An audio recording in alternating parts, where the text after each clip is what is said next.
Good evening. I'm Dan Strauss, your District 6 Council member, representing Ballard, Fremont, Green Lake, Greenwood, Finney, Crown Hill, and many more micro neighborhoods. I'm going to keep my remarks short as I'm going to endeavor to answer every question submitted this evening. And if you'd like to keep up with my work regularly, you can sign up for my newsletters on my website. You can watch my weekly videos summarizing each week's worth of work, or you can sign up and join me for my weekly office hours. Since our last town hall, a lot has happened. We have a new mayor, and I can tell you that with Mayor Herald, as the executive operates nearly all departments, who is in the executive role makes the difference between getting work done and gridlock. And we've already gotten more work done for our city under Mayor Herald's leadership in the first 3 months than we have in the previous 3 years under Mayor Durkin. This is a positive step forward. As well, since our last town hall, the Regional Homelessness Authority began on January 1st, and we are both creating the authority and managing this crisis simultaneously. I can tell you that we in District 6 have already benefited from their work up and running. I'll now speak to the work my office and I have completed. In District 6, we've made short-term and long-term gains since our last town hall. The long-term gains are the ones that will stand the test of time, and the short-term gains are what will get us there. Regarding homelessness, long-term gains are included in the budget we voted on last fall, and those dollars are just beginning to be spent now, which is why you might not feel the difference from those investments yet. For the short-term gains, to get us to those long-term gains, we were able to address the encampment at the Ballard Commons Park since our last town hall. 62 of the nearly 85 people who were on the by name list were sheltered, which is about 72% of the people there. And as described in December, the park will be closed for about 6 months to a year to attend to deferred maintenance and create some improvements for the park. I was at the park today, and the Parks Department was working hard on those improvements as we speak. So we'd love to get it open as soon as possible, and that will be dependent upon the maintenance and improvement schedule. The work that we have underway addressing homelessness is at Woodland Park. We are using the same model that we used at Ballard Commons at Woodland Park, creating a by name list and needs assessment. Both of those are complete at this time. The by name list is about 60 people, and we already have moved 22 people inside and are actively moving 4 people in this week. This work continues weekly, and we have regular check-ins to make sure it keeps moving forward. The time frame for completing this work is dependent upon shelter availability, and we are working as fast as possible to return the park to its intended use. The work that's on the way, that is being, things are shifting here. So the work that's happening now is in the industrial district.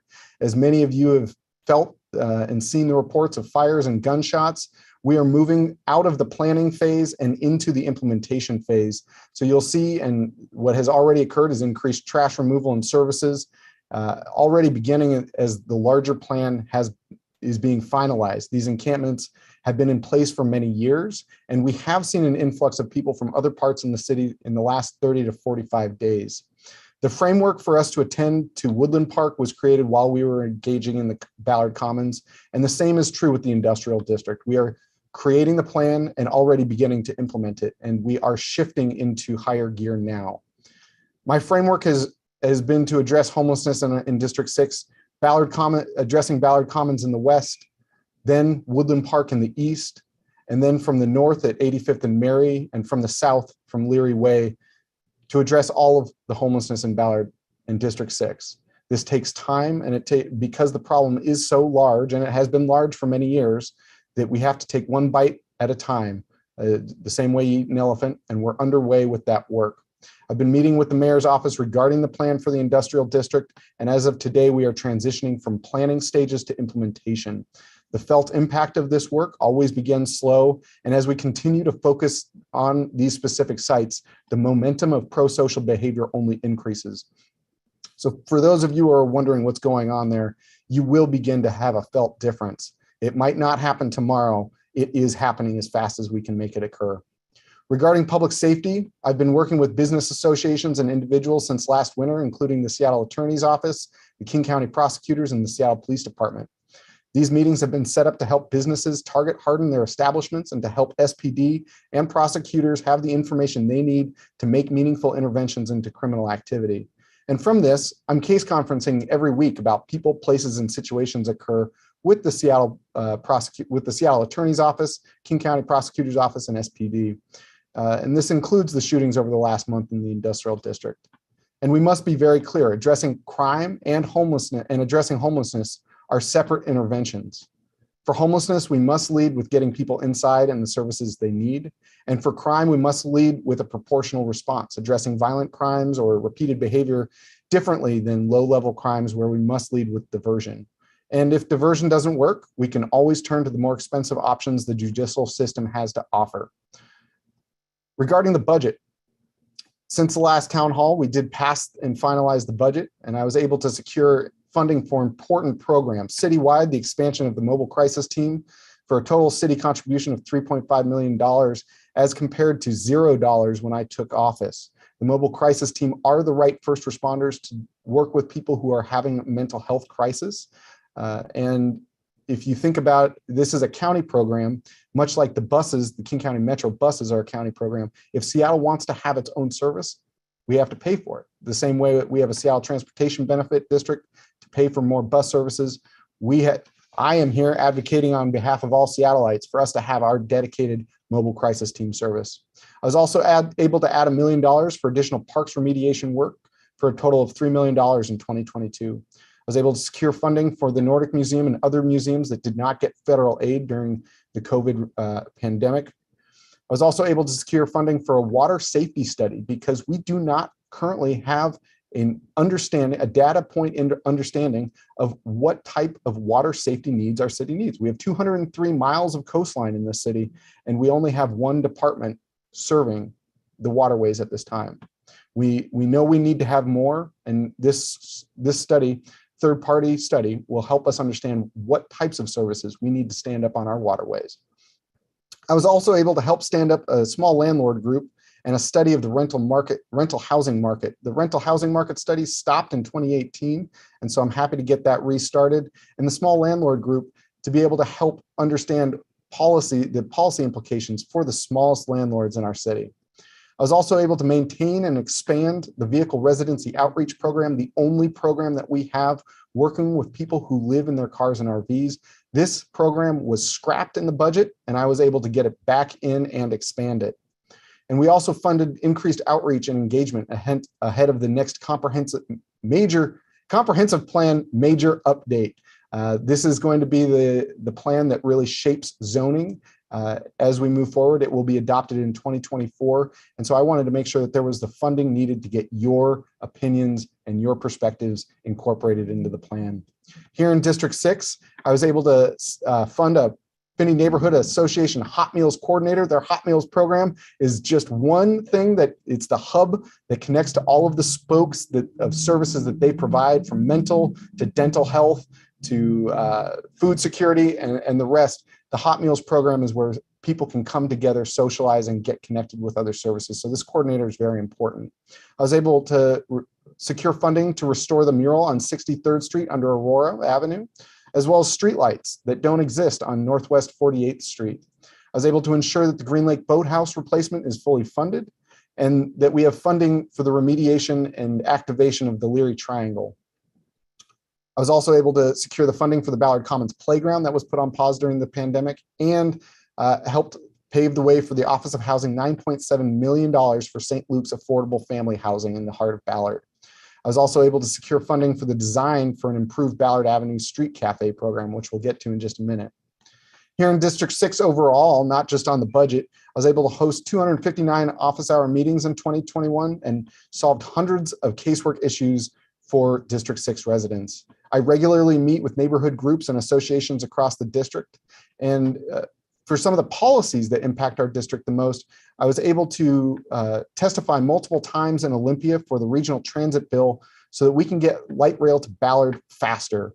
I've also been able to help Ballard FC, our own minor league soccer team, who's going to be playing out of Interbay Stadium. I've been able to help them with their work with the Parks Department, as the first year is always the toughest. We're very excited for the games to get started in May. I was also able to help with West Green Lake Way North reopen despite resistance from the mayor. This is an example of executive power, where if the executive doesn't want to do something, they can just sit on it and not do it. Where neighbors who are listening today and I asked for months to get it reopened, the executive would not hear our request, and I'm glad that it finally got reopened.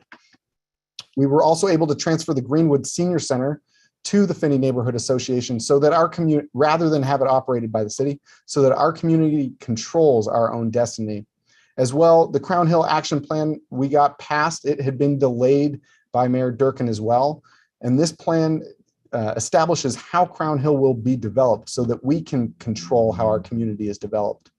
And some of these wins actually came straight out of my office hour meetings. So if you ever have something that you'd like to talk to me, please do sign up. The streetlights were on 48th Street were a direct product of office hours. The improvements on Seaview Avenue, I guess I forgot to mention here, but here we are, were a group of many different residents who didn't know each other, all reached out separately, requesting ways to slow racing cars on Seaview Avenue by Shell Shoal Marina and add safe pedestrian crossings. And we've been able to get that underway, and it should be implemented shortly. As well as 73rd now has a new stop sign after, I think, 2 years worth of work. I'm excited that that's finally been implemented. And I know that we have more traffic calming requests into SDOT at 62nd and 2nd, 83rd and 20th and others. And so this is the power of office hours. If you'd like to meet with me to get your issue solved, you can always sign up and talk to me directly. And with this, through this work, I also roll up my sleeves to get work done. On New Year's Eve, we had a senior center in downtown Ballard without power. On New Year's Eve, I was on the phone with Seattle City Light until 11:15 p.m. And then in the morning to assist to make sure that folks had, we intervened to make sure that folks didn't go to the hospital, and that Seattle Housing Authority now has the tools that they need to make sure that this doesn't happen again. There's also a dugout at Ballard Community Center last year. Again, Mayor Durkin had instructed all parks employees not to engage with anyone who seemed like they might be experiencing homelessness. And so when Little League started up last spring, there was somebody staying in the dugout, and because the Parks Department wasn't allowed to assist, I came down and helped get that game rolling. So I was happy to do that for the Little League, as well as trash pickups throughout the district. Oftentimes I will get calls for assistance on Fridays or Saturday nights, and I get out there and pick up the trash myself. This includes human feces, needles, and all the rest, because I'm not insulated from what's occurring in our district. The policies that we've been able to pass in the last couple months, we were able to get the manufactured home parks policy passed in response to concerns about displacement of manufactured home parks, also known as mobile home parks. We established a land use overlay that will preserve manufactured home parks unless requirements are met, including providing affordable housing and relocation for all manufactured home park residents. We were also able to pass the pathway to permanency for street cafes. I passed legislation to extend free permits for cafe streets until January 31st, 2023, to allow more time for that permanent regulations to be created. I'm also working with SDOT and stakeholders to make improvement to the Ballard Avenue Cafe Street, which will serve as a model for future streets around our city. My office hosted a design charrette last year to re-envision Ballard Avenue, which led to 3 stages: the short term, the interim, and the permanent. These 3 steps allow for the community to develop standards and implement the agreed upon points before moving to the next stage. This provides certainty and predictability that businesses need to make the investments in outdoor dining and merchandise, and provides the city the time it takes to get the permanent regulations right-sized for our city. On Ballard Avenue, we are currently implementing the short-term stages, and from there, you will notice we'll be delineating the driving lanes, loading zones, curb bulbs, adding covers to the street tree pits, and hopefully cafe lights across the street. After the short-term implementation, we will then enter the interim stage, creating the permanent design standards for pergolas, evaluating the benefits of all of the short-term improvements, and setting a timeline for when those permanent standards will be adopted. As I said, Ballard Avenue is being used as a model for the rest of the city. I really hope that every neighborhood that wants one of these street cafes can have one, and we're taking this long process slow so that we make sure to get it right. Other policies I was able to pass last year was the Bring Business Home bill, which earlier this week, the City Council passed the 6-month extension of the Bring Business Home legislation that I adopted last year while these permanent regulations are finalized. Bringing Business Home eased regulations on home-based businesses to allow more small businesses to start growing out of their garages during the pandemic. Last year, as I mentioned, I was also able to pass the Crown Hill Action Plan. Community members from Crown Hill approached me last year because the neighborhood action plan they had developed had been sitting on the shelf for years. And I worked with city departments to pass the Crown Hill Community Action Plan last December. And I'm working now to secure the new design guidelines that will shape the growth that is occurring in Crown Hill. Just this week, we were able to pass the tree service provider bill. I was happy to co-sponsor Councilmember Peterson's legislation that requires tree service providers working in Seattle to register with the city. This is very similar to the registration with SDOT, and this registration requirement will ensure that tree service providers know the law and will allow us to hold bad actors accountable for illegal tree cutting. As far as the tree ordinance goes, since before I took office, I've worked to pass a stronger tree ordinance. Former Mayor Durkin and the City Council signed a resolution that I wrote as staff to commit advancing a new tree ordinance in 2020. Numerous delays, first from the pandemic and later from Mayor Durkin, meant that the legislation was not made public during the last administration. This is another example of how Mayor Herald is already hitting the ground running faster than the last administration, because working with Mayor Herald, we were able to move that proposal forward.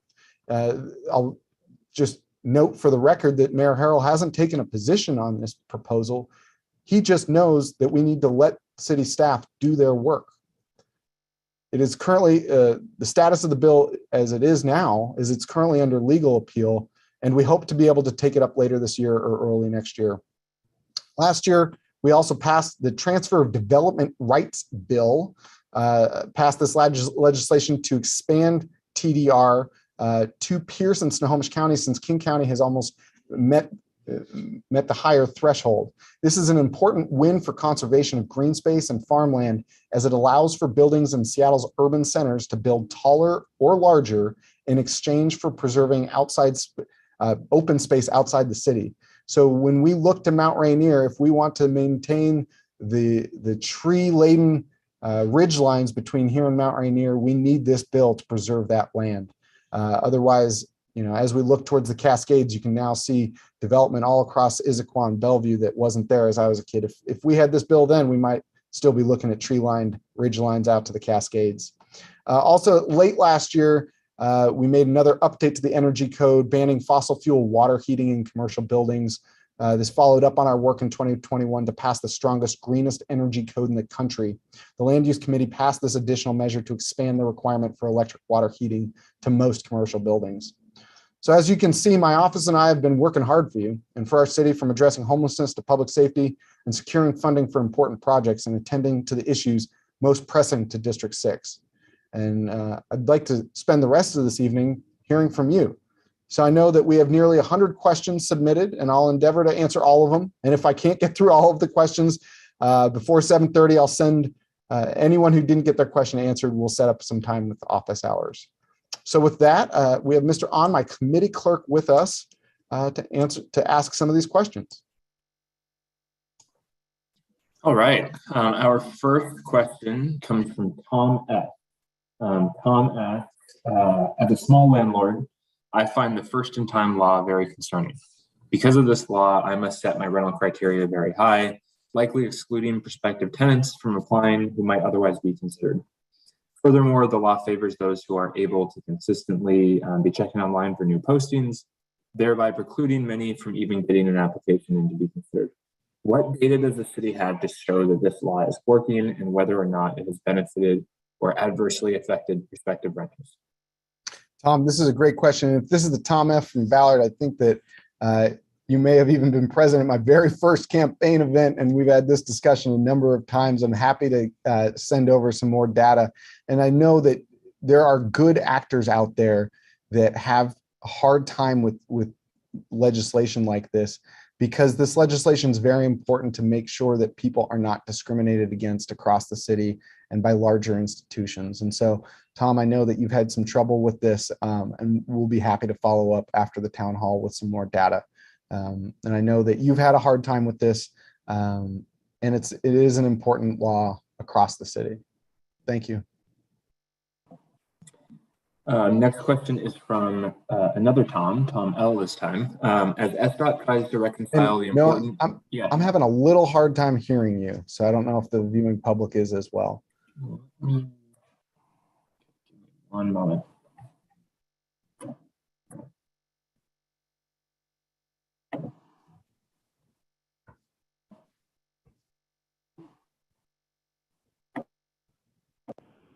Is that any better? It's a little bit better. Let's try it and see what happens. All right, so Tom L asks, as SDOT tries to reconcile the important and competing uses of our streets, freight, bikes, cars, pedestrians, are you concerned that the new Seattle transportation plan doesn't take into account bike network connectivity, safety, or equity? Tom, that's a great question. And I think that as our city has engaged more with knowing that if we create separate lanes for everyone, freight, transit, single occupancy vehicles, bikes, strollers, electric bikes, especially with the electric mobility taking a much stronger hold now, that we have to make sure that networks are connected. And it's not just for bikes, it's also for freight and transit, so that your freight can get where it needs to go, so that we can have 15-minute cities, so that transit, the freight of people, can move folks without hitting that red light and sitting in it for 15 minutes, which makes what could be just a 20-minute ride into a 45-minute ride. And so I think that there's always a concern that connected networks aren't created. It's something that I keep a special eye to as somebody who's been hit by a driver and spent 4 days in Harborview Hospital. It's something that's very center of mind to me. So as vice chair of the transportation committee, it's something that I continue to look at and keep my watchful eye on. And so I don't have any, I guess my hair's not on fire. I'm not concerned at the end of the day right now, but it's something that I'm going to keep my eyes on. Thank you, Tom. Thank you. Austin R. Asks, what's the deal with Ballard Commons, fences, etc.? Yes. So Ballard Commons, as we stated in December when the park was closed, it will be closed for 6 months to a year. There is deferred maintenance. For instance, the skate bowl, I'm not sure that it's had improvement since the park opened a decade ago. We're also going to be putting in that children's playground that was put on pause in 2019 or 2020 with the pandemic. And we're hoping to add and extend some other lighting. I know that the skate community has also asked for more things to skate on, because when it was a Safeway, the skate park was much larger. And then when the Safeway became Ballard Commons Park, the skate features were diminished. So it's already something we're looking at for the Metropolitan Parks District funding round that is upcoming. So currently what's happening is deferred maintenance is happening. Improvements are occurring, and that will be opened probably as fast as we can, about 6 months to a year from last December. Nancy K has the next question, which is, can the potholes in street on eastbound Market get repaved? The left lane is especially bad. The potholes on Market Street are bad. And I know this was supposed to be the last project completed before the pandemic hit, because there was a moment in time there where we could have hit start. But Ballard businesses had been hit pretty hard by some of the construction from 24th down to the locks, and asked to repave later. I was pretty clear then that I didn't know when later would be, but it is something that I've experienced as well. So it's something that we'll keep our eyes on, and as soon as we can get that repaving project up and going again, we will. Ray D asks, what is happening to accelerate needed transit like the CCC and light rail? Will you be sponsoring legislation under SB 5528? And SB 5528 was Senator Jamie Peterson's bill that would allow Seattle voters to vote for an increase tax to pay for light rail expansion in our city borders. This has to go through the Sound Transit Board. I'm not a Sound Transit Board member.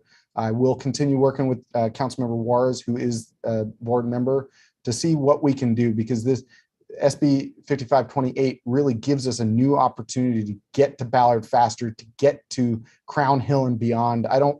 When we're building to Ballard, I don't want us to just stop at Ballard. I want us to get past Crown Hill as well, so that we're not having to come back and restart work we should have just done the first time. So I'll continue working with Councilmember Juarez on this. I'm very excited that this bill passed. We have a anonymous questioner, first initial G, who asks, when will the homeless mess along Northwest 14th Street, along 8th Avenue Northwest, near the Goodwill, and on various streets like 53rd, near the breweries and the eastern entryway of Fred Meyer, be cleaned up? Yes, great question. And this is the work that I was referencing just a couple minutes ago, where we are shifting gears from the planning to the implementation stages. There are a couple different places where this work will focus, and it's going to take some time to have a real immense felt impact, and we're working as fast as possible. So the areas of focus are between 3rd Avenue Northwest and 15th Avenue Northwest, 56th Street Northwest and Leary Way Northwest, and then also 65th and 8th by the Goodwill and 85th and Mary.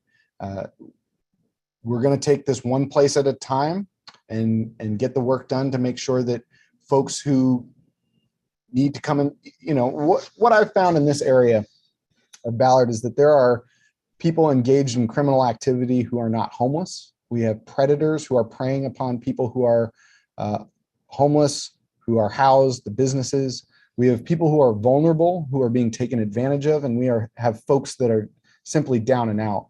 And we have to start by getting the folks that are down and out of there. We have to also get the folks that are vulnerable, that are being preyed upon, out of there. And we also have to intervene with predatory behavior and criminal activity with our judicial system. So to answer that question, though, we are transferring from planning to implementation this week. You will start to see work being done. Some work has already been done, and it will just continue to get ramped up. Paul A. asks, what steps do you see the Seattle City Council taking to increase housing density in District 6 and beyond? This is going to happen under the major update to the comprehensive plan. The outreach is just, the planning phases for this are just now occurring. Office of Planning and Community Development has just launched their website a week or two ago. So the planning for this will happen this year. The outreach will begin and occur next year. And then the draft EIF, the draft plan will be submitted for public review in 2024 and then passed in 2024. This work was supposed to happen this year. And because of the pandemic, the state government pushed this out by 2 years so that we would have more time to be able to engage in a meaningful way, so that everyone on this call has their voice heard and so everyone has the ability to engage in the major comprehensive update, because this is what sets our zoning and our growth targets for the coming years. So and at the end of this, I'll be sending everyone who attended an email and include links to like this, and so that you don't have to go and look for it. Great question. Andrea F. wants to know, are you working to clear the encampments on Northwest 83rd and Mary Avenue Northwest? So clearing and mitigating are two different things. What we found with the Ballard Commons Park is that when we create that by name list, the needs assessment, and then do the drawdown with shelter availability, we don't displace people out into the community, and we are able to get the people inside. With, in Ballard Commons Park, about 70% of folks were able to come inside. And so this work is occurring, and for the viewing public to know, some of those neighbors have my direct cell phone number so that they can call me and talk to me, because it's something. This is a crisis, and it requires crisis management. And I've been able to help those neighbors in many ways over the last 2.5 years, and will continue doing so. Great question. Rob M. asks, what is your stance on the new tree protection ordinance? The tree protection ordinance, as I mentioned before, it's currently under appeal, going to the hearing examiner. The basis here is that we need to both protect our trees and allow for the housing that Seattle needs to be built. We have received a report statewide from the Lieutenant Governor about the lack of housing We have the McKinsey report from 2017 describing how far behind in both affordable and market rate housing we are. And so we need to balance both the urban tree canopy and the ability to build housing. So that means, in lieu fees for cutting down trees so that we can plant more trees in parts of Seattle that don't have tree canopy. And it also means giving home builders some flexibility so that if they preserve a tree on the lot, they're able to have more flex, whether it's setbacks or height or floor area ratio. We want to make sure that projects can pencil and we're able to preserve the trees and that we're able to re-tree Seattle. All right, Brad N has the next question, which is, what can we do to slow down and calm neighborhood streets? I live in Whittier Heights and cars are frequently speeding as a shortcut. I would love to see our neighborhood turned into a maze so that cars aren't able to take a shortcut between 8th and 15th, more speed bumps, traffic circles, and maybe make cars not have a direct route between arterials and need to make turns. I would love to see our neighborhoods become safer for pedestrians and bicyclists. Good question. So I have been working with neighbors on 73rd over the past 2 years regarding this. And the reality is that when we do put traffic calming on one street, it oftentimes pushes it to the next. And this is a hard part about these through streets. 73rd is a great example. I believe it runs from 8th all the way to Aurora. And so there are ways that we can engage. And if you want to, we'll reach out to you after this meeting to see what street you exactly live on. But I guess in an honest and transparent way to all District 6 residents, when you ask for traffic calming on your street, that oftentimes means that your neighbor 2 blocks up is then going to be making the same request of me 2 weeks later. Great question, though. Okay, next question comes from Sabine M. Homicide rates are up in Seattle, thanks in part to your support for of cutting the police, contrary to what you said on the campaign trail. How do you feel about that? Do you have the courage to walk through downtown Seattle at night these days, in particular the 3rd Ave corridor? Are you in support of the mayor's goal to increase police presence again? Thanks, Sabine. And I know we've had this, if it's the same Sabine that I believe it is, we've had this conversation a number of times. And I want to take this moment to set some records straight, which is that in 2020, we took aspects of the police department that were non-criminal in nature and moved them to different departments. We did not cut staffing. I have voted for every staffing plan and every hiring plan put before me. And this is what creates a lot of the SPD underspend that is taken up every mid-year. And so there's a difference between cutting police officers and cutting non-criminal aspects of the police department, like parking enforcement, Office of Emergency Management, the 911 call center. These are aspects that we took out of the police department and moved to other places. I was on a call just today with Chief Diaz. I'm on a call with him at least once a month, and I'm working with people in his office every week to make sure that the criminal calls are responded to in a timely manner and that we're doing it to the best of our ability. Also, it should be noted again, the police department reports to the executive, and still I've worked with the police chief to make sure that he has what he needs to set up his own academy class at the state academy. Usually we only get a couple recruits out of every SPD, out of every academy class. And this year, Chief Diaz has set up his own Seattle specific academy class, which will help this along. And so, Sabine, happy to continue the conversations, but just want to really clarify there. The only amendment that I voted for regarding cutting police officers was to take that bill to Labor Relations Policy Committee that had to be negotiated about laying off out of order 100 officers, 30 through attrition and 70 through their being on the Brady list. The Brady list just means that an officer has such a relationship with the truth that they aren't called to the courtroom. And quite frankly, if they can't be trusted in a courtroom, I do have some concerns for them being on our streets. Carrie S. asks, if citizens pick up litter and take it to a transfer station, can the fee be reduced or waived? Unfortunately not. And I've run into this myself with a truck full of trash after doing litter pickups in the community. The best way to do this, if you do want city support, is you can sign up through SPU, Seattle Public Utilities. They'll provide the bags and everything, and they'll come and pick up the trash. And we'll make sure to put that link in the email at the end of this town hall as well. Marilyn Smith asks, what is the basis for the legal challenge to the 3 department tree proposals? Why haven't you or any other city council members signed on to any of them? Signed on to any what? Any of them, of the 3 department tree proposals. Oh, because they are still from the department. So the department has written the 3 proposals. They are currently there was a determination of non-significance for environmental impacts.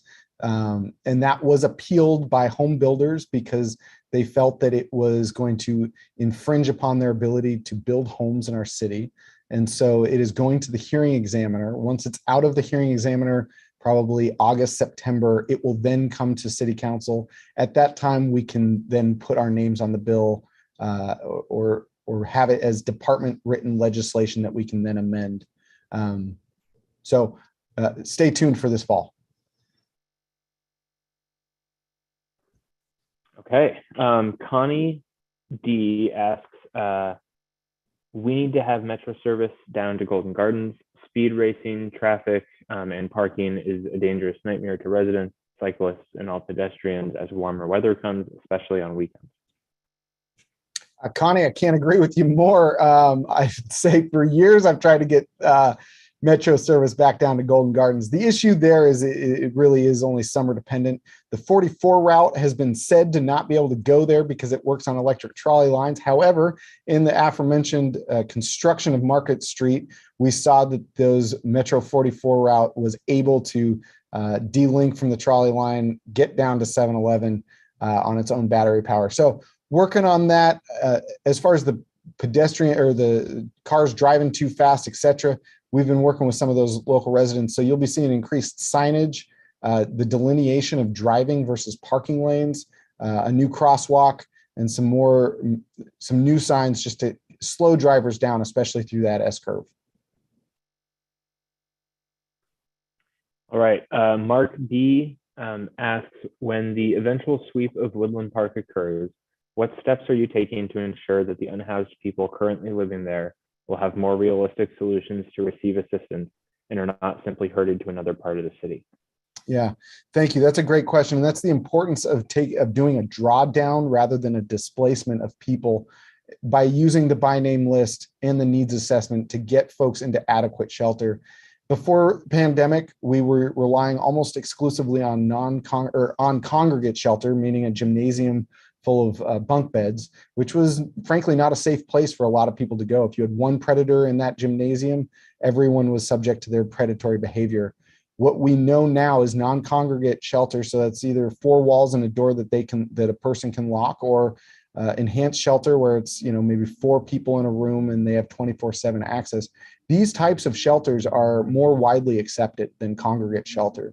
And so doing the drawdown and getting people inside like we did at Ballard Commons is the way we avoid that. Thank you. Chris M asks, what are the long-term plans for the sidewalk cafes that have been temporarily permitted and built by small businesses in Seattle?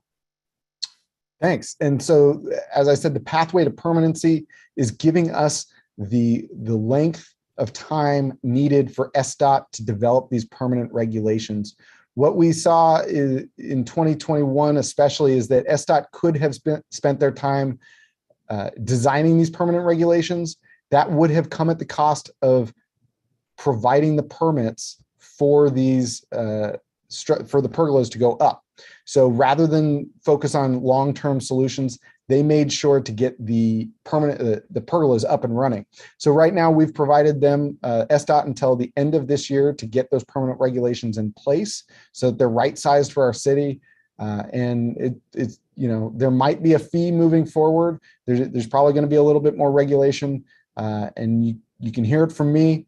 The outdoor dining and merchandise is here to stay.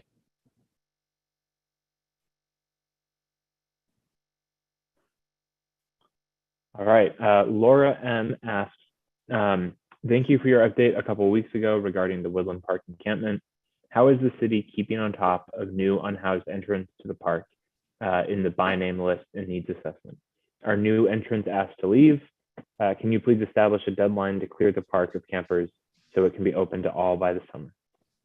Yeah, that's great. And so what we're doing right now is folks that if they do come to the park, they are very well aware that they're not getting bumped up on any city services and that it's not actually helpful to the overall program that we're running to get folks out of the park and restore the park to its intended use.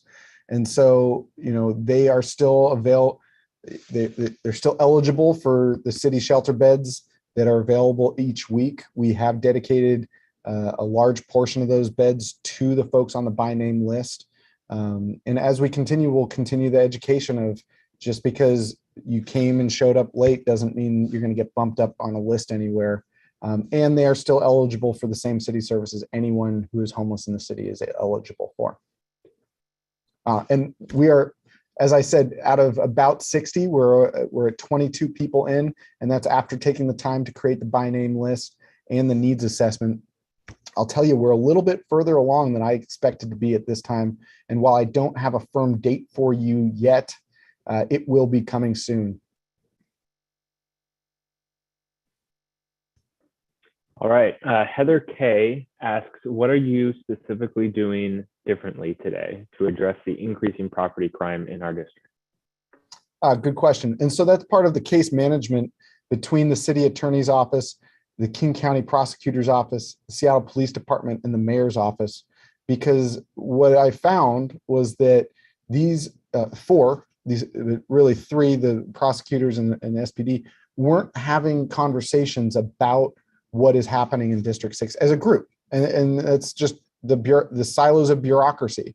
And so by having weekly case conferencing calls where we can run down and it's only action oriented conversation, we're able to get more information, make sure prosecutors have what they need, make sure SPD knows that the prosecutors have what they need to make meaningful interventions into these things. We were able to solve for a house up on Finney Ridge. We were able to solve for a couple incidents down in the industrial district, and we're continuing this work every week. All right. Amy A has the next question, which is, what will you, Dan Strauss, do to fix the recent discrimination Seattle Parks perpetuated on historical recreational users of Green Lake's inner loop by banning wheels, which include toddlers on scooters, children learning to ride bikes, teens skateboarding skillfully down to the skate park, adults biking while not commuting, the disabled, and others who are simply not able-bodied pedestrians? COVID is irrelevant here. The stenciled graphics need to return so order can reign. Thanks. I will say that the Parks Department has implemented this temporary rule, which they are looking to make permanent, about the use of wheels on the inner loop. It is also important that we create a place around a connected network around the outside of the park for faster moving wheels. Green Lake is one of the most used parks in our city. It's one of the most used parks in our region. And when I used to live by Green Lake, I oftentimes wouldn't move my car because I knew that if I came back, I couldn't find a parking place because there's so many people coming to the park. And what that means is that we do need to have a level of regulation so that folks who are coming in from out of town or one-time users or regular users all are able to use the park and stay in their own lane so that we're not having really fast bikes run by, speed past kids that are strolling or walking. And so the comment period is still open with the Seattle Parks Department. I'll include this as part of my follow-up email tonight. But what you should know is you still have an opportunity to convey your thoughts and opinions to the Parks Department. And it's also important to realize that we are growing as a city and that things do sometimes need to change. And so I think that it is important that we move the faster wheels off of that inner loop so that we're able to have a slower, calmer inner loop. Does that mean that little kids should be pushed off into the street? No. Does that mean that folks who are, just learning to ride their bike should be next to traffic? No.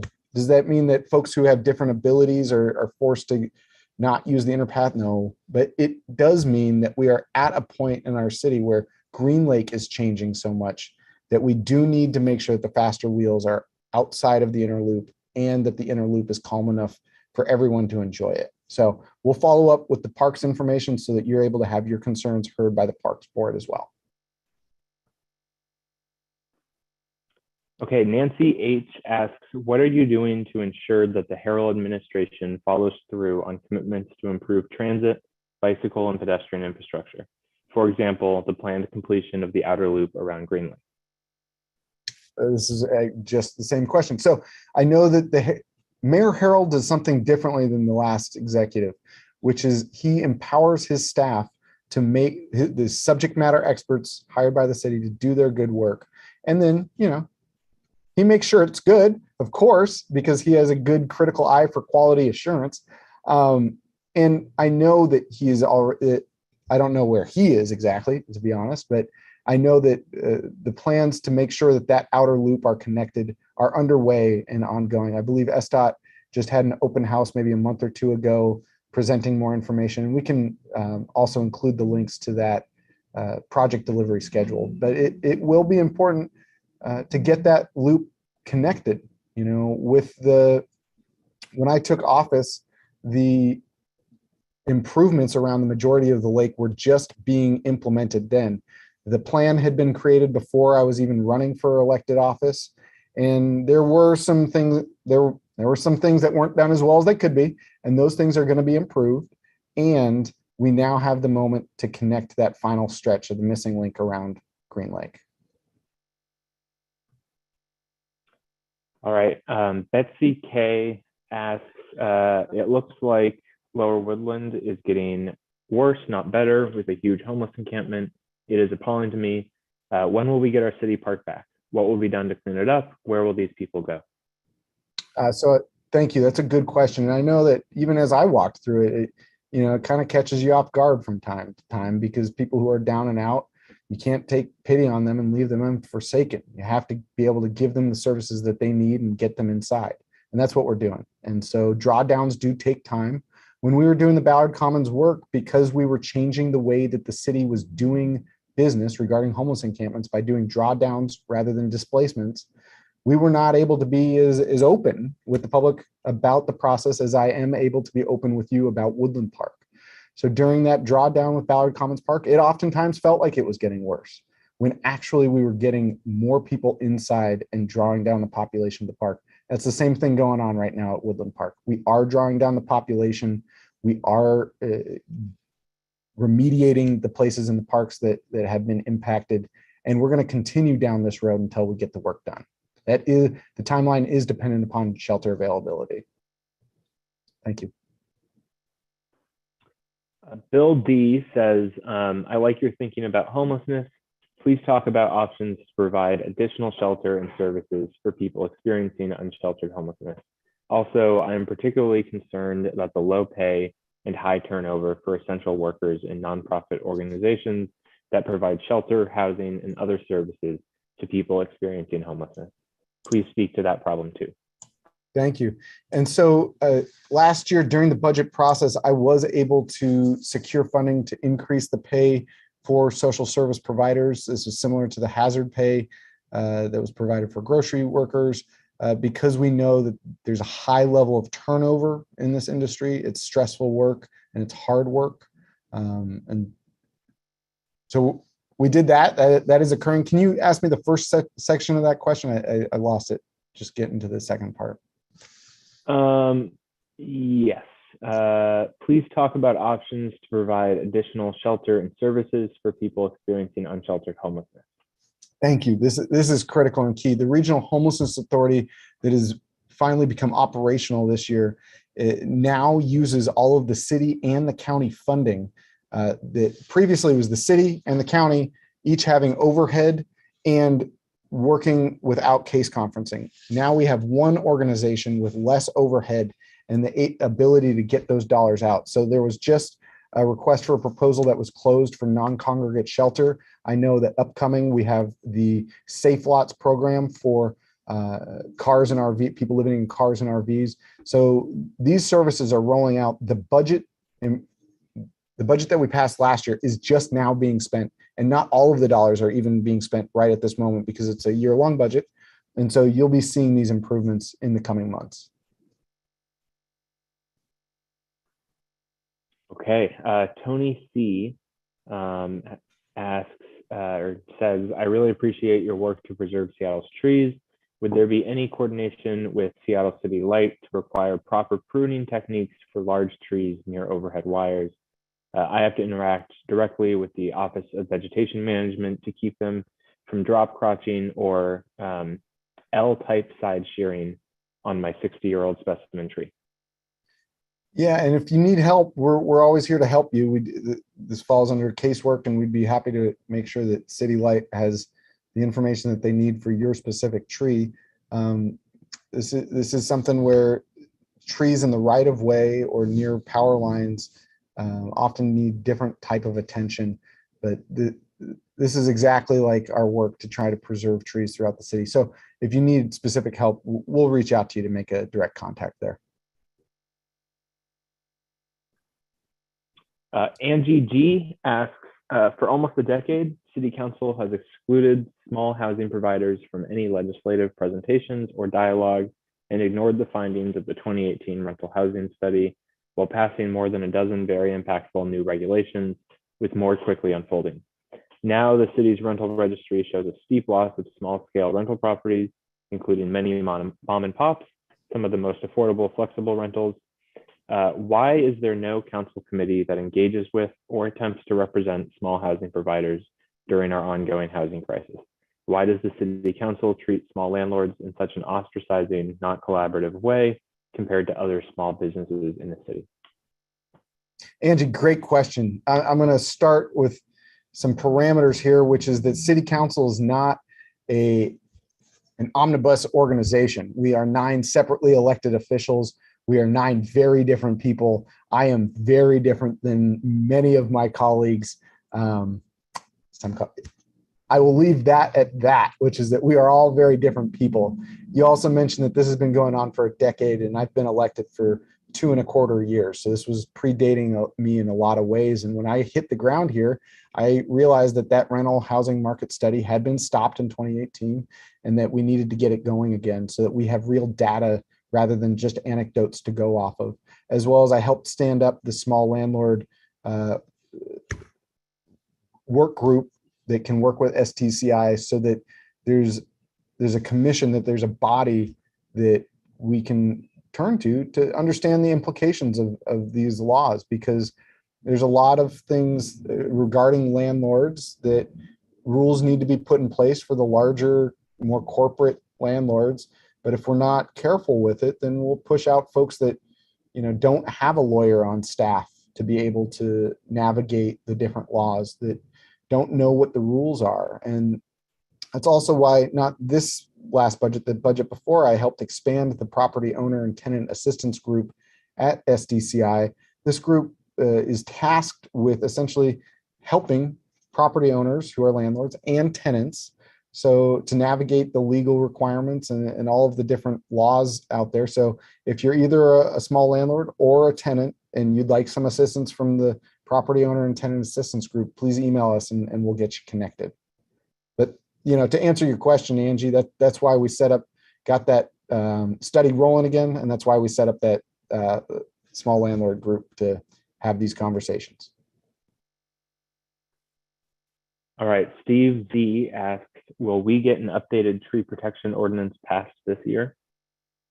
That is definitely depending on the hearing examiner schedule. And so we may, at the best, get it in August or September, which would mean that we could start taking it. We can't take up legislation during the budget season from September to December. So we might be able to initially brief it in December. Unfortunately, with this appeal, it looks like we won't be able to take it up until early next year. Hopefully this will get resolved as fast as possible. All right, next question is from Peter C, who asks, how many non-congregate shelter beds are currently available in District 6? On any given night, I mean, I could look up on my phone right now. How many I will save that information. It really depends on any given night. Shelter bed, there's usually only about 7 to 10 shelter beds open on any given night. We do have a number of shelters throughout District 6, but it's just really dependent upon the throughput. And that's why this year we funded affordable housing closest to the $200 million benchmark that we've ever funded it.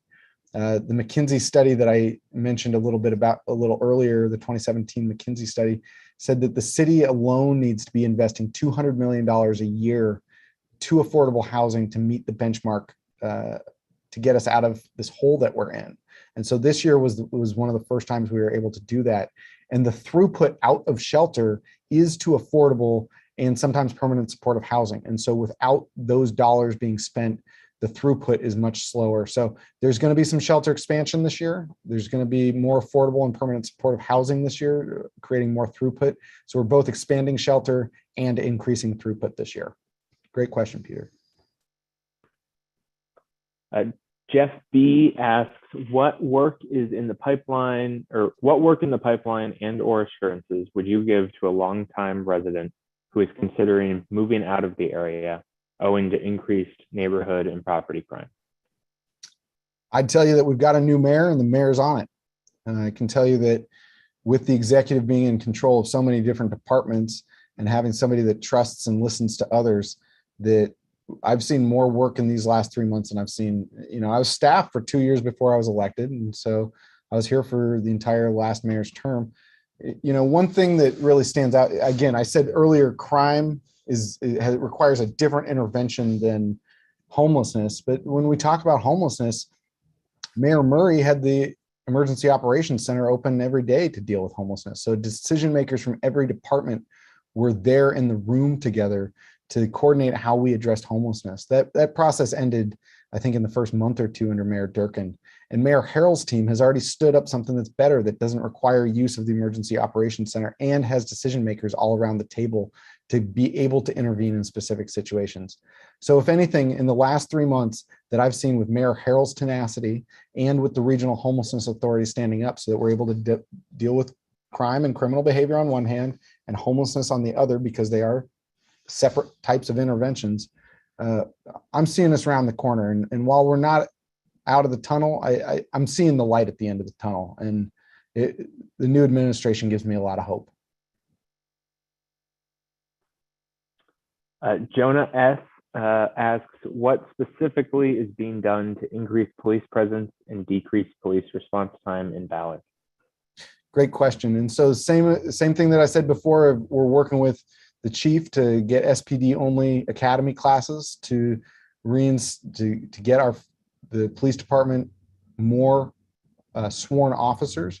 We also need to take a look at what their duties are. Do we need to have police officers directing traffic when they could be following up on your 911 calls? As well as I've been scaling up the mobile crisis team, Health One, Triage One. These are the community service officers.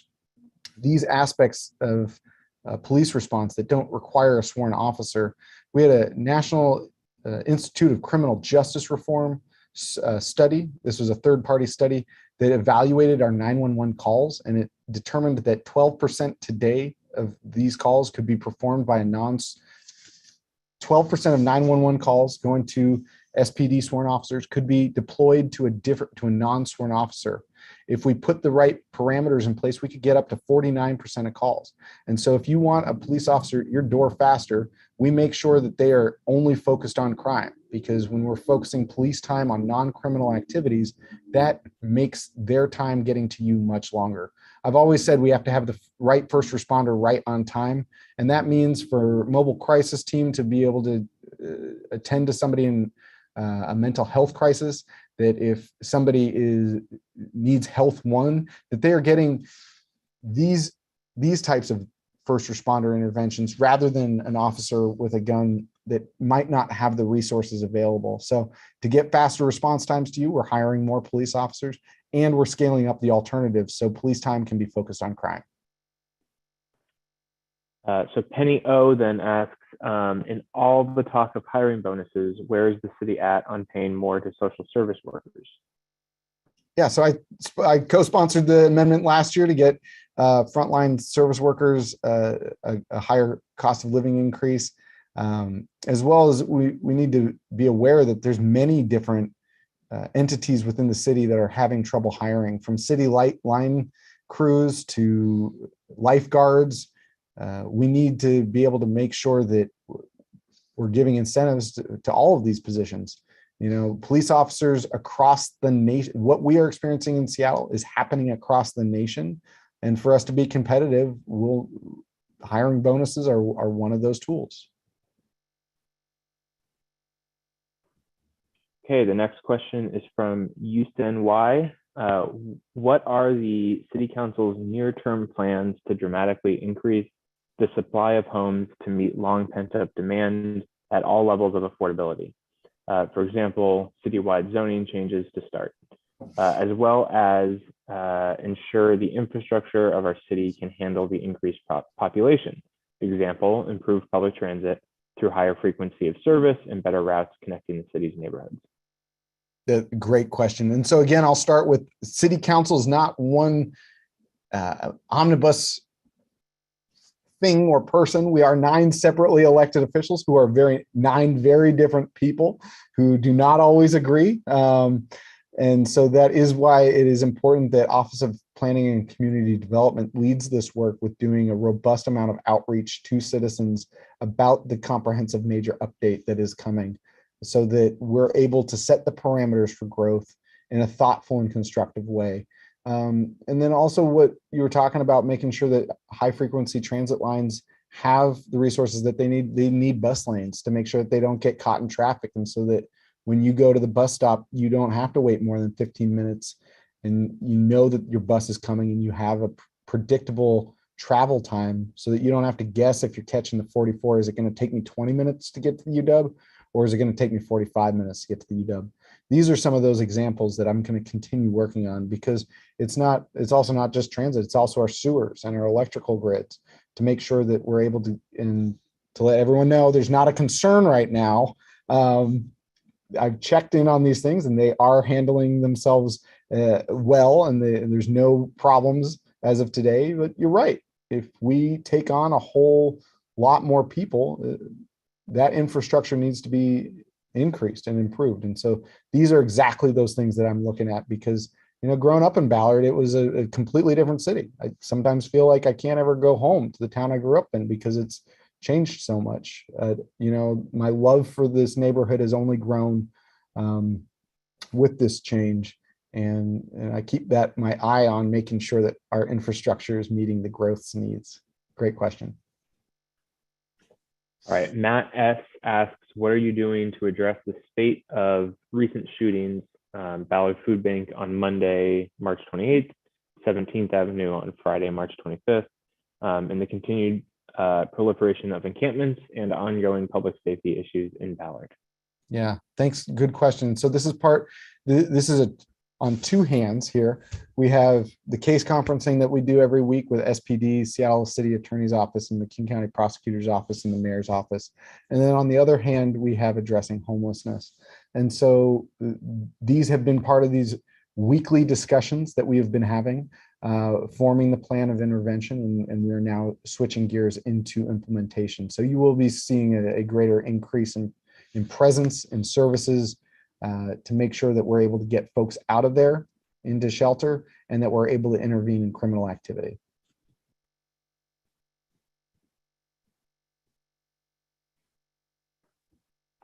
Okay, Randy H. asks 3 questions here. What's homeless housing situation in Ballard? Second, has Burt Gilman missing link plan been finalized? And third, does the Ballard RR serve a freight hauling purpose, or is it an anachronism? Good questions. I love it. So we do have some more permanent supportive housing and family affordable housing and other types of affordable housing projects going in across District 6, not just in Ballard. We do have Tiny Home Village in District 6. So there are a number of different places where people can go inside to. And again, the majority of those beds are filled on any given night. The current status of the Burke-Gilman Trail is SDOT has provided a revised plan for Shell Shoal. The plan is still under litigation. And what I can tell you is that the section of the Burke-Gilman Trail that's been built from 24th to the locks is very wide. It's very nice. I've really enjoyed getting to use it. If we were to take that plan and run it down Leary, we could keep that same width. If we were to take SDOT's plan today and run it down Shell Shoal, it would be half that width. And so I want to make sure that we're not shoehorning a project into the right of way just to stay on a certain street or not, and that we're able to get the most amount of space available for people rolling, walking, and enjoying the afternoon in the commercial district. And really what's most important to me is getting the project done, because we'll get to the railroad in just a second, but I guess the answer that I have for the railroad is that it's a legal answer, and that's that railroad law is federal law and supersedes almost every other governmental body. And so is it an anachronism or is it a freight haul corridor? The fact that they do run lime on that railroad reduces trucks. I'm not going to get it. You can make your own opinions of the usefulness of it, but the legal reality is that they are using it for a heavy haul corridor on that railroad. And because of the legal status of railroads, are we going to continue fighting this fight for Shell Shoal?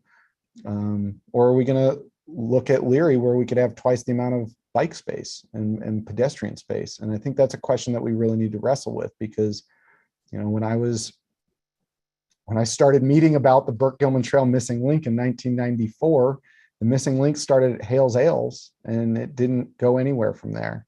And it's been amazing to get to watch that trail continue along Fred Meyer, to continue from from 24th on Market Street to the locks and down to Golden Gardens now.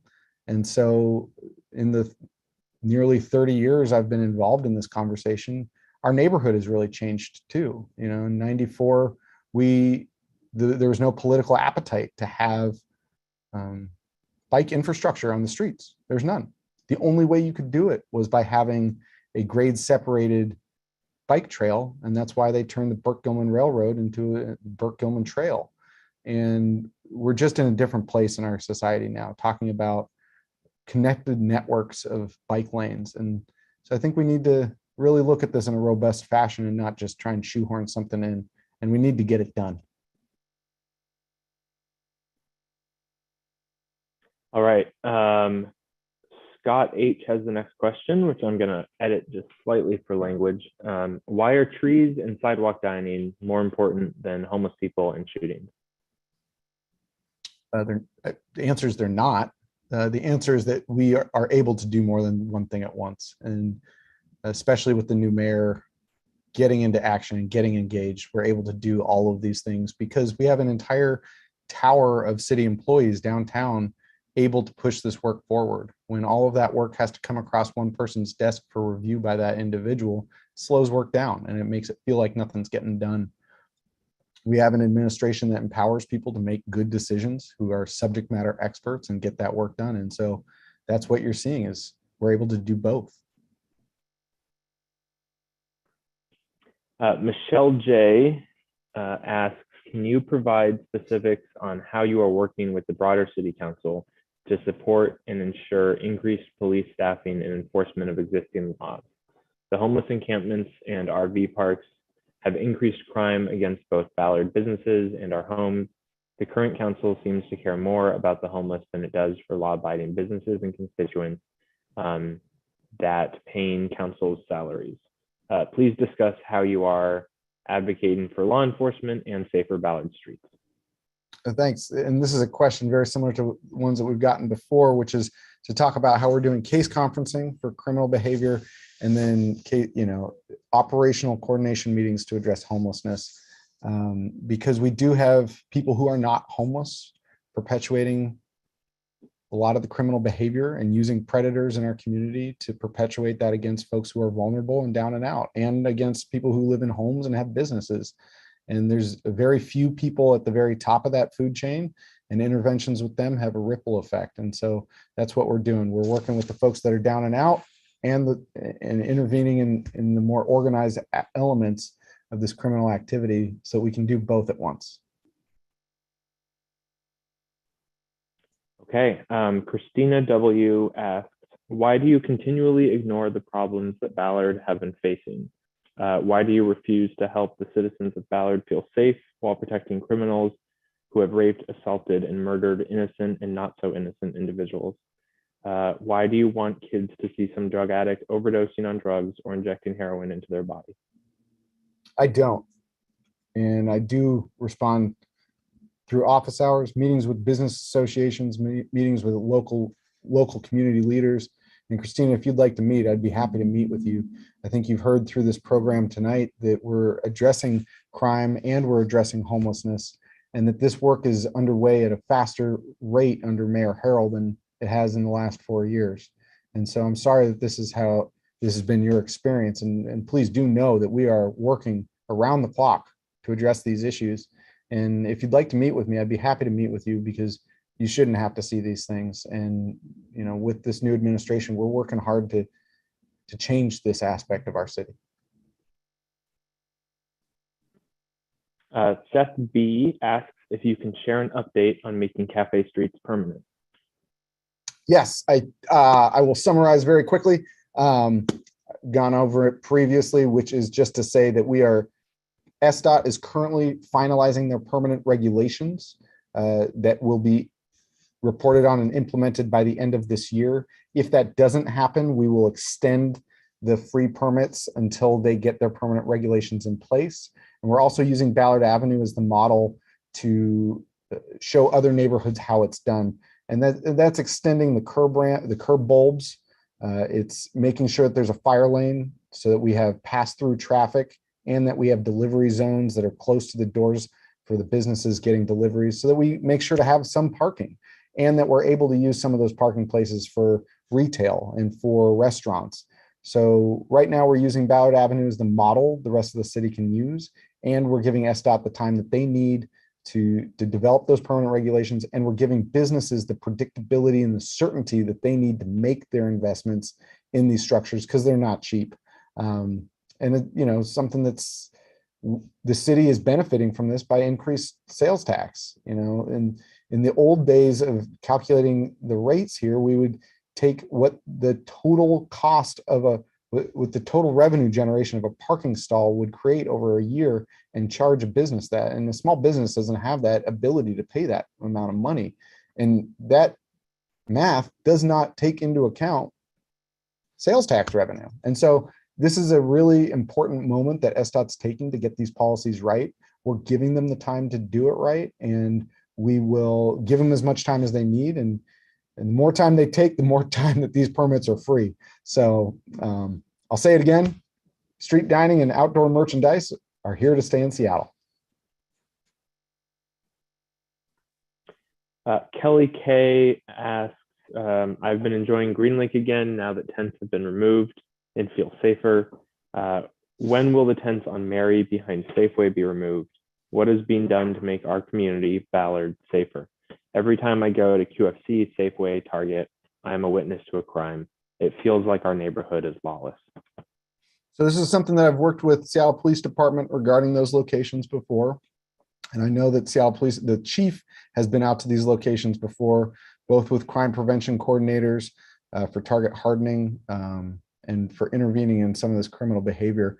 What I'll say is that I have been focusing my time on finishing the work at Green Lake, because when those folks were removed in late December, there was not as much shelter availability as we would have liked. And so while you might not see them around the lake, that means that they moved up into Upper Woodland, and that's the population of people that we're drawing down right now. So and I'll be candid with you as the community that I did not think we would be able to get to the section between 85th and Mary down to Leary for another 3 months. And because the Regional Homelessness Authority is up and running in such a good way, they're able to take on a lot of the work at Woodland Park so that I don't have to be as involved.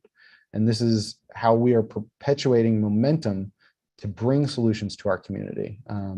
And so we are transitioning from planning to implementation for the sites that you just mentioned.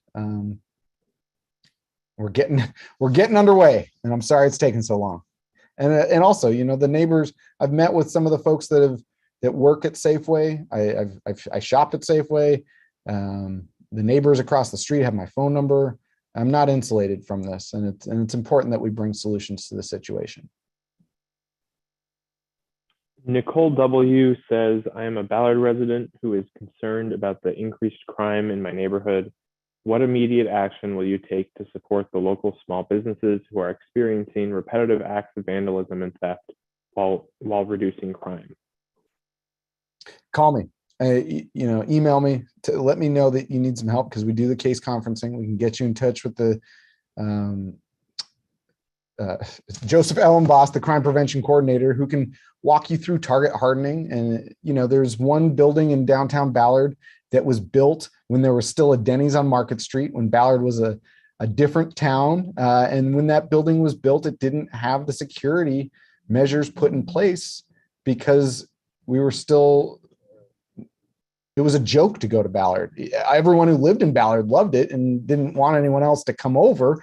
And that was kind of the beauty of our neighborhood. And, since then, more people have realized the beauty of Ballard. More people have moved to Ballard, and things have changed a little bit. And so the crime prevention coordinator really helped that building understand what safety improvements they needed to make, because if the building was built without a gate on the garage, wasn't built with a locking front entryway, these things needed to be changed. Same thing goes for small businesses, especially if they're experiencing the repeated same behavior. Let me know, and we'll case conference it at our weekly meeting. Okay, Douglas D. asks, what was the purpose of passing a new tree ordinance, and did you vote for it? So we passed the tree service registration bill. The ordinance is still hung up in appeal, and I co-sponsored it when it was, when we created the legislation. I was an original co-sponsor. So yes, voted for it, supported it, fixed it, made it better.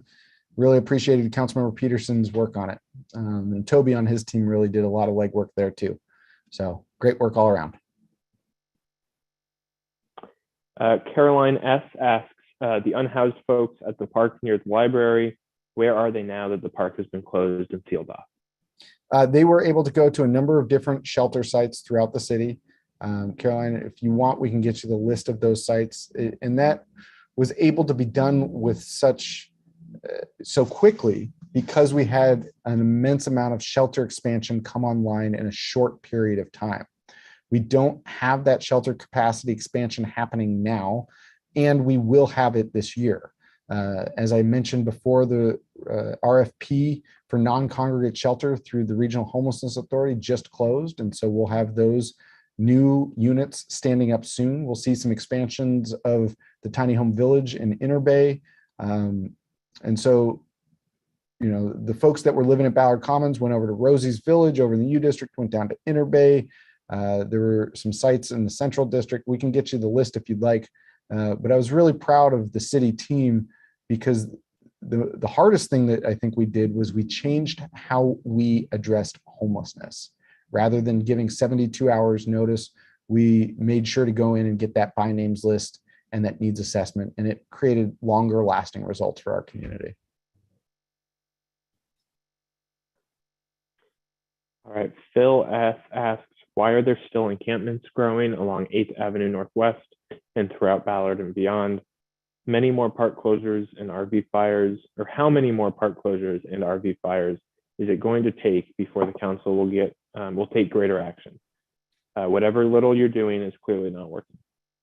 Well, thanks. And what I'll say again is the council is not a unanimous body. We are all very different individuals. And I can tell you some of the increases of parking along 8th came when Green Lake, when the folks were moved out of Green Lake. And I know this because I go around our city and I look, and I go around our district, and I pay attention to who is where and where they're going, as well as my office funded the vehicle residency outreach program that is the only program in the city that is doing direct outreach to folks living in these vehicles and RVs.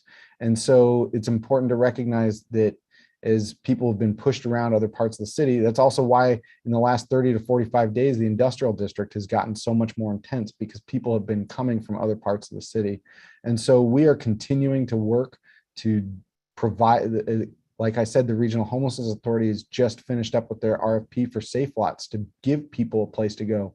I know around 65th and 8th, there's there are people that are wanting to come inside. I have more information to share that, but I'm not sure it's appropriate just about who these people are. But there's folks that have families that live nearby, and the reason that they're up there is because they're close to their family. There's also folks that have really challenging behavioral health issues that need many more supports, and there are other ad hoc organizations trying to help them out. So there's a lot of people trying to do a lot of work. And with the Regional Homelessness Authority finally online, the horizon is getting closer and closer, and I'm really glad about that. But to answer the overall question, we are, as I've said a couple times in this meeting, transitioning from planning to implementation for these areas and that work. So you'll be able to have a felt difference in the coming months. All right, 3 questions here from Tanya and Jerry H. First, how do we get infrastructure for electric vehicles at our house to utilize our solar panels if we do not have a driveway? Number 2, how can we discourage recreational fires in city limits so we can all have clean air? And number 3, how can we protect trees with the additional density, such as DADUs, when inspectors do not hold contractors accountable? So I'm going to go from last to first. So when inspectors, I guess if you think that there's an inspector not holding a builder accountable, let us know. You know, that's the benefit of being a separately elected body from the mayor's office who's in charge of these departments. It allows me to look into these questions. But it's also about the in lieu fee, and as a part of the overall tree ordinance that's hung up in appeal right now. If somebody needs to cut down a tree to put a backyard cottage for their grandmother or their mother to move into, we need to allow them to do that, and we need to be able to get some funding to be able to re-tree parts of our city that are under canopied, because many parts of our city, historically lower income, have fewer trees and less canopy than the rest of the city. Sorry, second question? The second question was, how can we discourage recreational fires in city limits so we can all have clean air? That one I will have to ask the fire department, because it's my understanding, unless there's an air quality issue, recreational fires, as long as they're in a fire pit or properly contained, you can do that. And then the first question was about electric vehicles. So my understanding is if you don't have a driveway and you want to charge your electric vehicle, you can run your cord from your home to your electric vehicle across the sidewalk if it has one of those cord flaps. But let me double check with SDOT and get back to you, and we'll include that information in the email at the end of this town hall. With the amount of information that we're putting in this email, we might send it tomorrow, just for everyone's transparent nature. All right. Susan H. asks, when will you begin hosting in-person meetings? Oh, it's great. I mean, I would love to more now. It is totally dependent upon public health standards, protocols. I am more comfortable meeting with some people in outdoor in public settings. It really just depends, and as we go through this pandemic, we're going to continue to see surges and then drops and then surges and then drops. And so what might have felt good last week doesn't feel good this week, for instance. It's much like when we voted to remove the hazard pay in December, we had a few very good months of downturn, only to a week later have a huge spike. So as public health protocols allow, I'd love to see people in person, but we're just going to be evaluating it as it goes. Okay, Jennifer R. asks, how can we hold developers accountable for the extremely low number of affordable housing units built in our neighborhoods, and find out how many of these developers have sold or rented units to Black people? I don't know the answer to the second question. So about renting or selling to Black people. So let me look into that one. The former, about how do we hold home builders accountable for paying into affordable housing, I'll explain the experience I had when I lived for 4 years on 63rd and 20th in Ballard, which is I watched almost the entire block torn down and rebuilt as townhomes. There was a house across the street, that 3-bedroom house that rented for $1,300, that was replaced by 3 $700,000 townhomes. And it was really hard for me in that moment to understand where the affordable housing was going. And it took a minute. And what I didn't see was that each of those developers were paying mandatory housing affordability fees for affordable housing. And so this last year, when we turned around and got Office of Housing to fund St. Luke's tower of family affordable housing at the rate of nearly $10 million, the townhomes on 63rd paid the fees that are building the affordable family housing in downtown Ballard. And so, especially with the mid-rise and low-rise townhomes, it's harder the economy of scale doesn't provide the space to have affordable units. When you have a 5/2 or a 7-story or taller building, you're able to find the pockets to create affordable units in place. I wish that they were doing more, but I have to say, the affordable housing dollars that these developments are creating are what's getting us closer to meeting that $200 million benchmark set by McKinsey in 2017.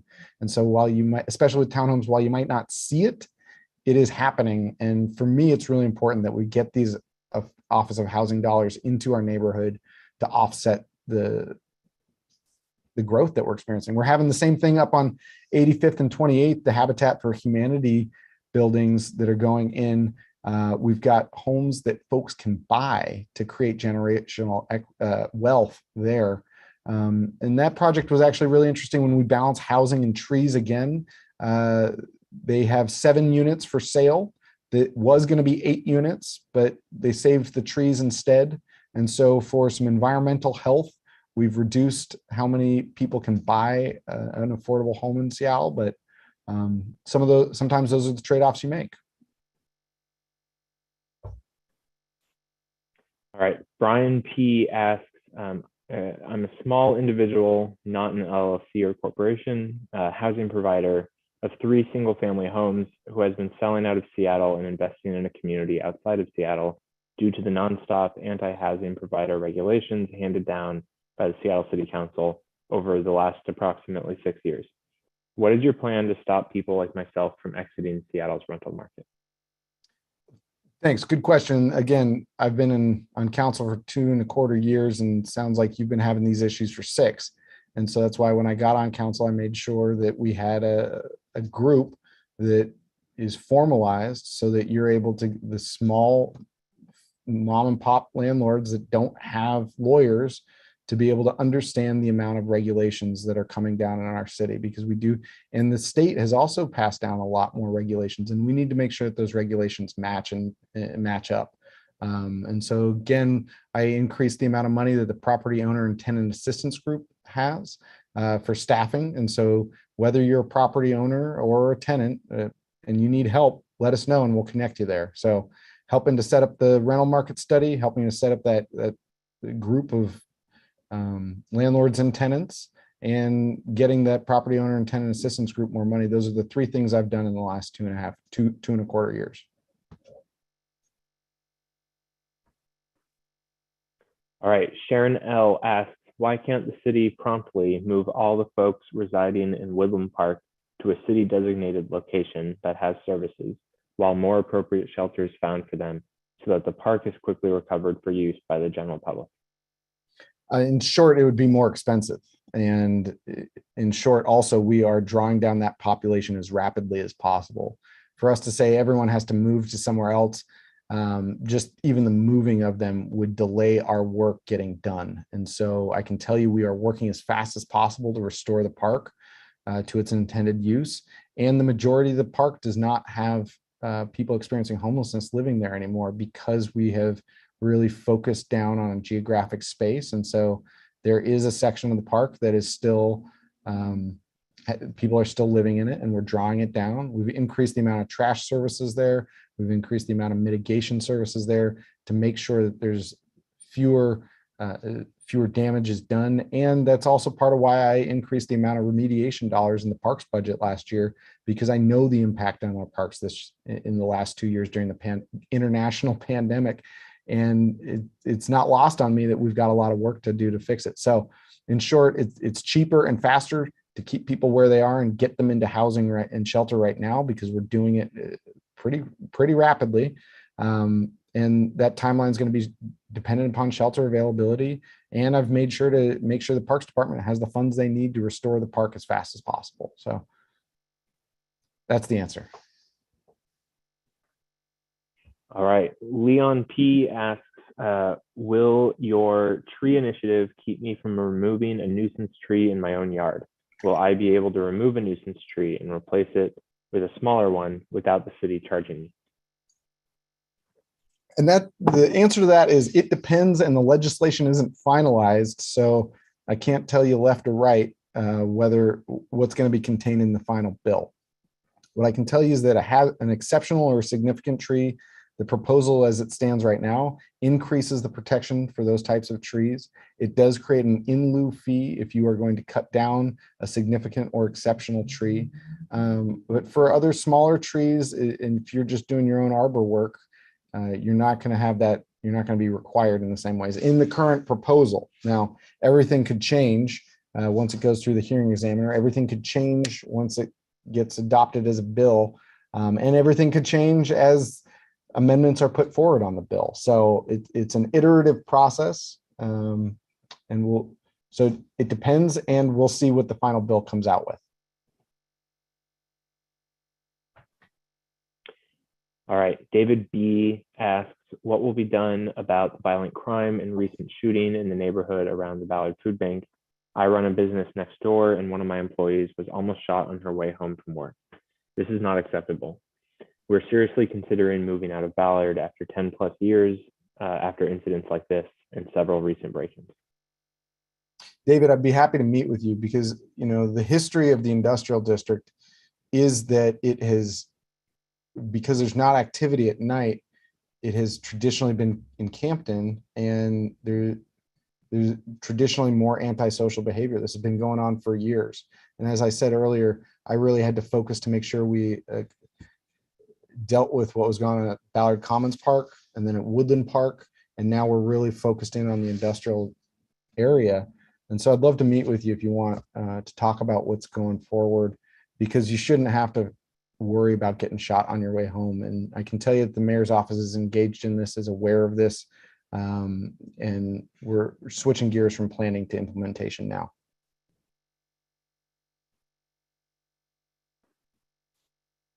All right, Judith O asks, I understand that Seattle received money last year to be used to alleviate homelessness and build low-income housing, which has not yet been spent. What are the plans to get these funds out the door and get people housed in affordable dwellings as soon as possible? I've read that new plans for remodeling Aurora Avenue North involve removing traffic lanes and adding bike lanes. I think this is a terrible idea. We need traffic lanes to move people, vehicles making deliveries, long-haul trucks, and multi-passenger vehicles and public transit. My feeling is that bike lanes are important, but not on a major arterial. Choose a side street near the arterial and make bike lanes there. Where do you stand on this proposal to remodel Aurora Avenue North? And how can the city influence these plans on a state roadway? Great. So 2 separate questions there. With the affordable housing dollars, I can tell you that the Office of Housing is now doing 2 rounds of funding per year, whereas they used to only do 1.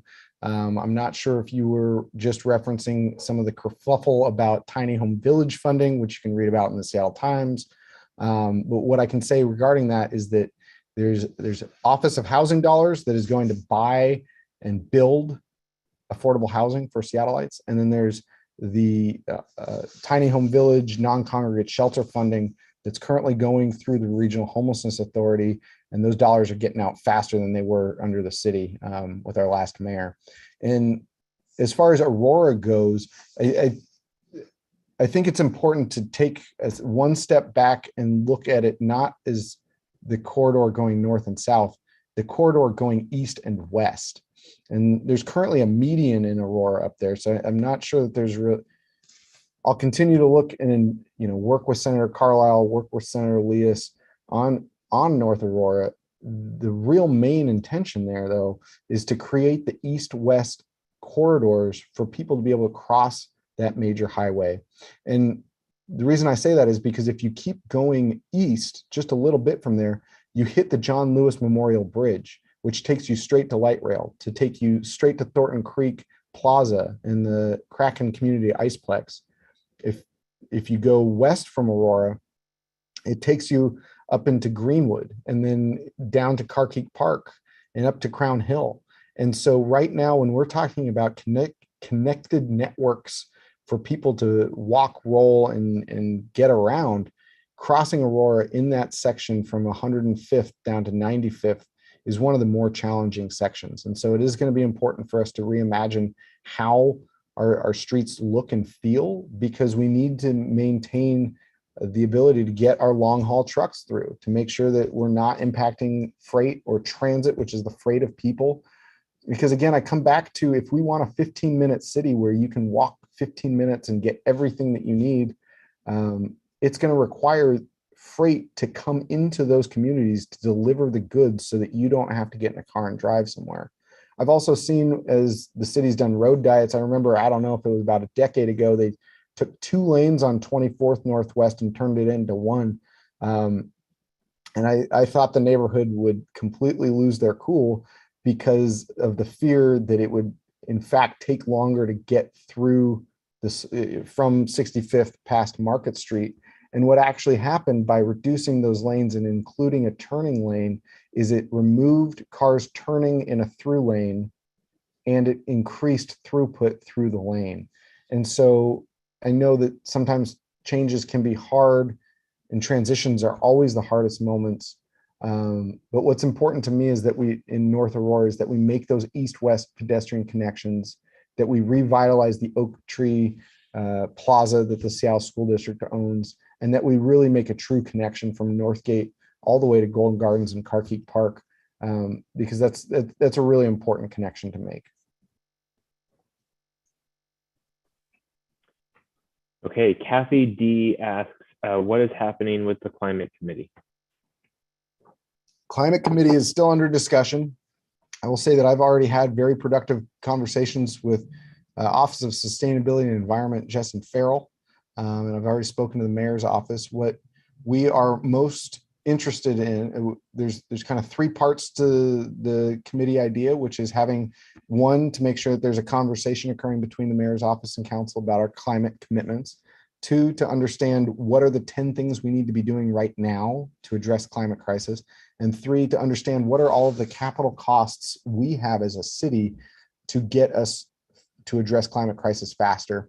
And I can tell you that the conversation right now is whether or not we need a level of governance to have that conversation, to do all of this work. I can tell you that the conversation's already happening even without the committee, and that we are working to understand the latter 2 questions about what is our 10-point action plan for this year and what are the capital costs that are needed. So we're still evaluating when and how the level of governance will be put in place. And it's an ongoing conversation and one that we've been having regularly.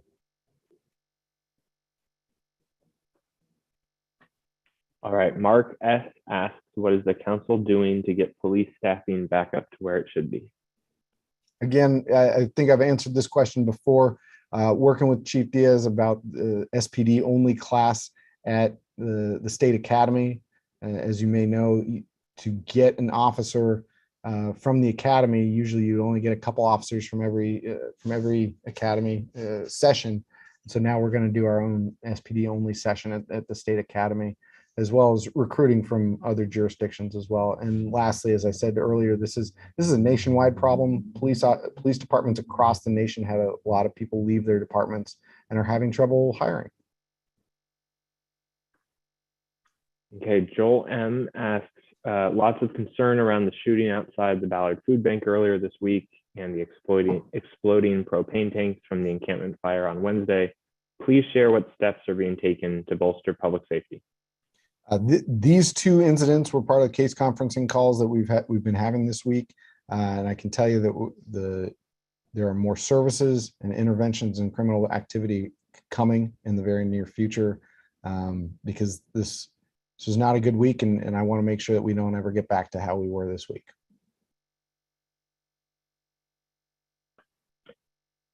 David K asks or says, I'd like to know why you haven't shown up at QFC or Crown Hill Safeway to meet with store staff and figure out a solution to the rampant shoplifting. So, I mean, I'll be honest, it's been a couple months since I met with them, but I have met with store staff there. The neighbors across the street have my phone number. I know that the police chief has been there. And so I know that I have a phone call tomorrow regarding this, so more work coming. Okay. Ryan G asks, who or what do you believe is responsible for the dangerous conditions on the sidewalks of Ballard at the moment? Is this dangerous conditions as in there are people on the sidewalk, or that the sidewalks are cracked? I am not sure. Okay.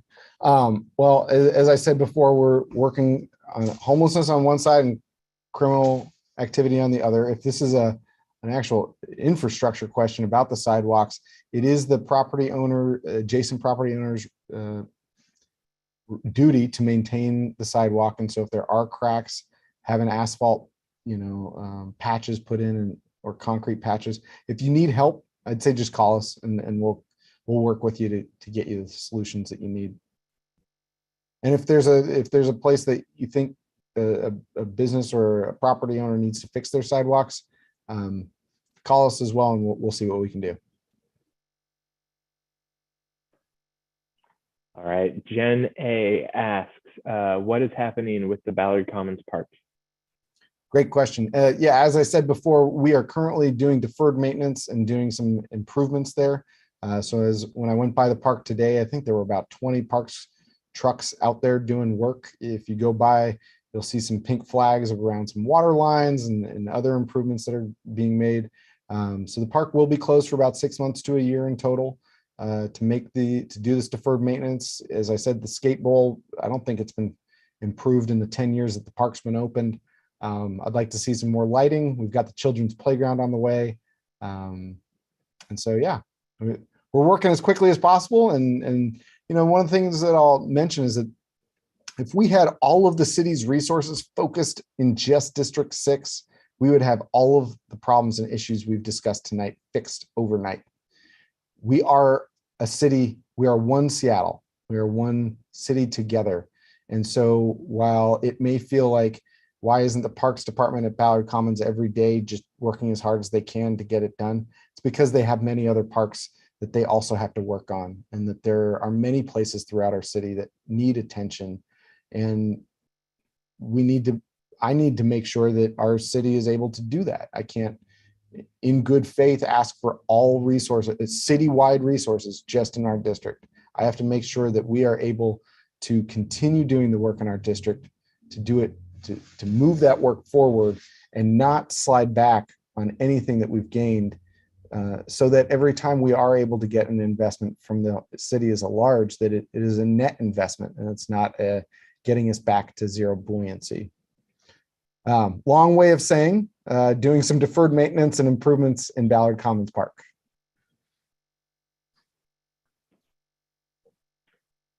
Stephanie R asks, what security measures are being taken to ensure a business owner doesn't have to sleep in their building in order to deter another break-in? Yeah, I mean, give me a call. We can connect you with with Joseph Ellenboss, who can walk you through how target hardening works. One of the things that we've heard from our conversations with the prosecutors, the city attorney's office, and SPD is that it's really important to be able to get a camera at face level of the individual. Most people put their cameras up high to get a picture of the crime occurring, which is also important. And you also really need to have the camera at face level. If we're able to get a picture, I'm able to case conference in a much different way than if, even with a face that's covered. than just a camera up high. And if you'd like to meet with Joseph, I'm sure he can talk to you about how to target harden and then pass over any information to me, and we'll case conference it, because people shouldn't have to be in their shops overnight to protect their stuff. And I recently heard of a shop owner down in Ballard doing that, and she's pretty badass. I'm not sure if I'm supposed to say that, but there it is. And we'll be happy to help out with case conferencing about those incidents and to get that target hardened. All right, Harris H asks, what is being done to ensure that new development on 28th Avenue Northwest isn't approved by SBCI, which is violating SDOT right-of-way for the arterial street that is 60 feet, but at this junction, it's only 40 feet. You said Harris? Is this 28th and 85th? I don't have it offhand, but that sounds right. Okay. Harris, I think we've emailed before about this in all of the property.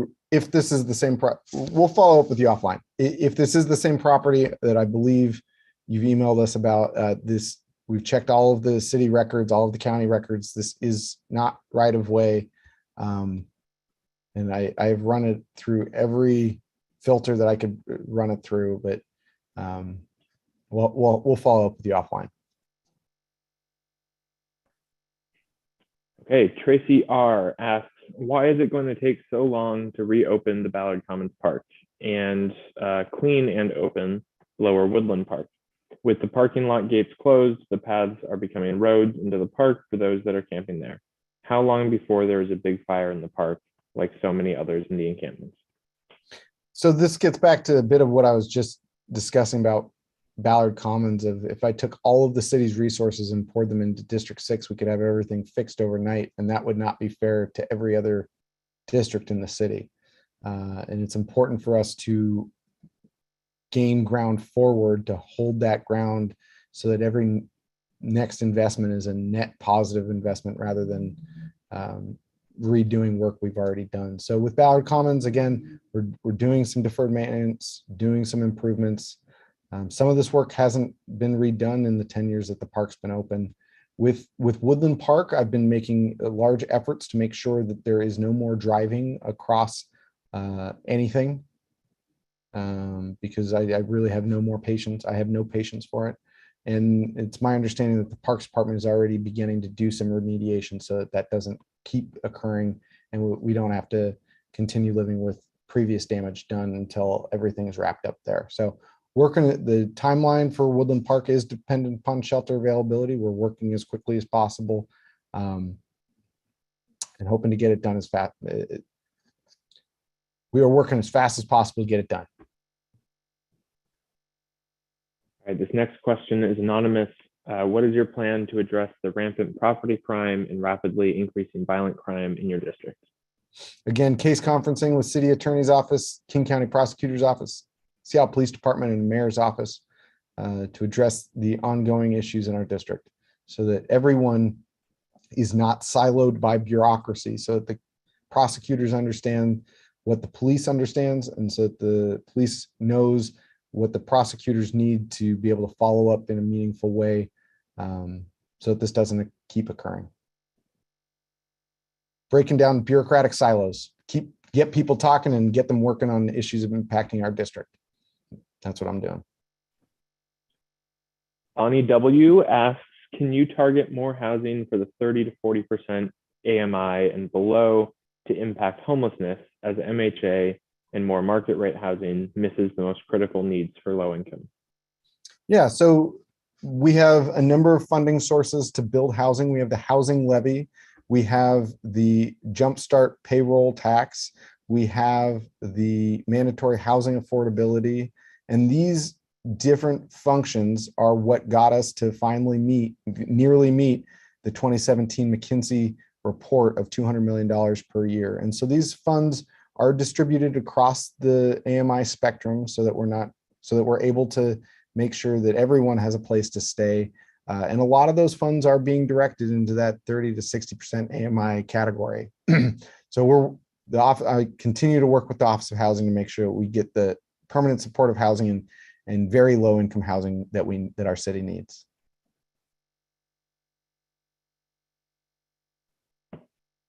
Okay, Kathleen J asks, what is the current status on the homeless encampment and derelict RVs getting cleaned off the streets of Seattle? The garbage that accumulates is unhealthy. I understand that we don't have homes to offer everyone, and that is a work in progress. But why are the RVs and tents allowed to accumulate mountains of trash?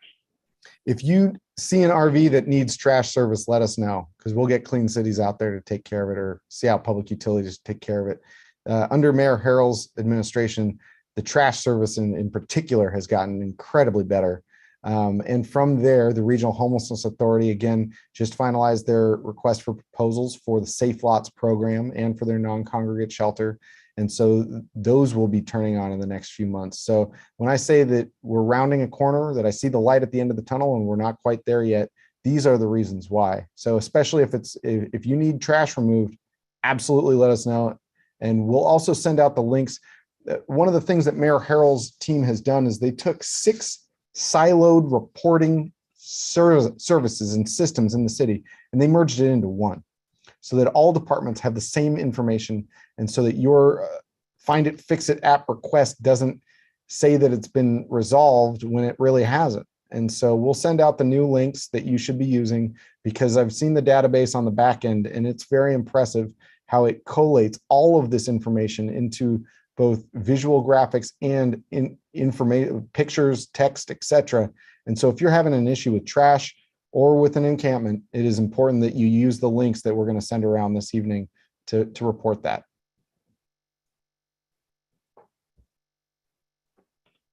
Okay, Johnny S says, I run a small business at 53rd and 14th in Ballard and often work late into the evening.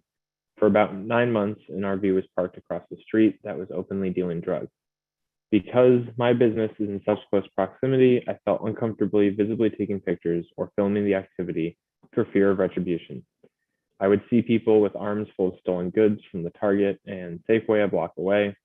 A semi-permanent drug dealer making good profit from the folks in an encampment is a hard thing to watch.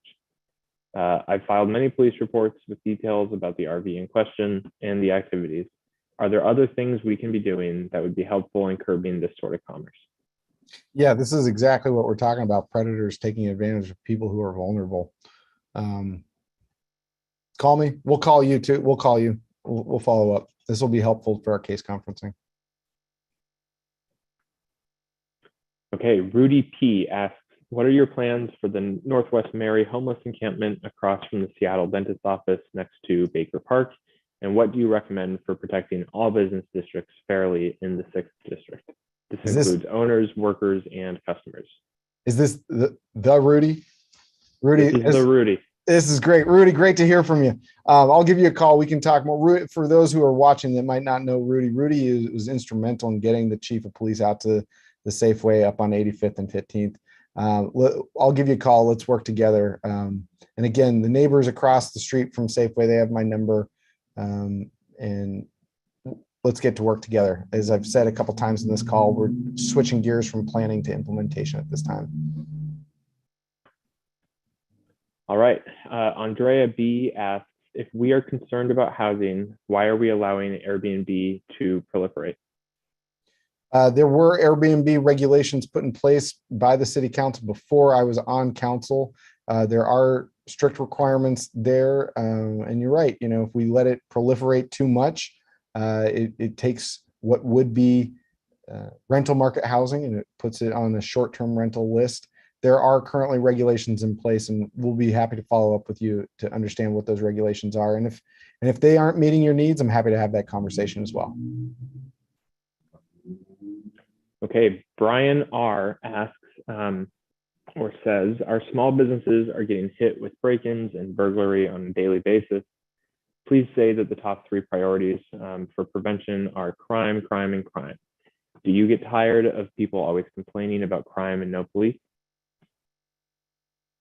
I didn't quite understand the first part of the question, but the second part of the question of if I ever get tired, no, I don't get tired because I get work done. And while it might not feel like it across an entire city for one person case conferencing and working with SPD and the attorney's offices, that's what I'm here for. You should call me. You should let me know. You should let me know what your police report numbers are so we can follow up to see what more information is needed, or if the detectives have finalized on that case. And so, no, I don't get tired. I just get it done and keep moving forward. So if you are having a situation like this, please do let me know so I can help you out.